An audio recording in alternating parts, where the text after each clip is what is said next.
So now that we've actually formed the polypeptide chain, proteins are going to start forming particular structures. And it's going to be important to understand structure because, and I will say this a million times, structure dictates function. So understanding the structure of a protein will tell you about its function. So there are four main levels of protein structure. The primary, which is the amino acid sequence. So this is what is translated from mRNA into proteins.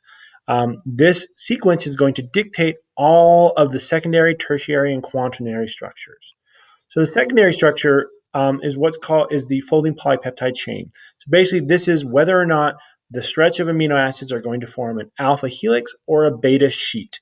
And this is going to be formed through hydrogen bond interactions along the backbone of the polypeptide chain.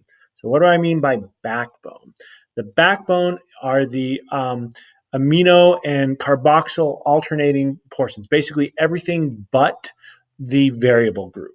So having formed the secondary structures, the variable group is then going to dictate the tertiary structure. So it's going to sort of create more folding, and which eventually leads to the final structure of a particular protein. Having formed this sort of final structure, you can actually also form quaternary structures.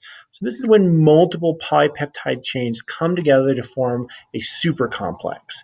And so if you look here, there's actually an example of a quaternary structure that is one of the most ubiquitous quaternary structures in nature, and that is the heme group. So four heme proteins come together to form the overall heme polypeptide polyprotein structure, and so the heme group is what grabs onto oxygen in your hemoglobin. And so it actually has four heme proteins come together to form a single heme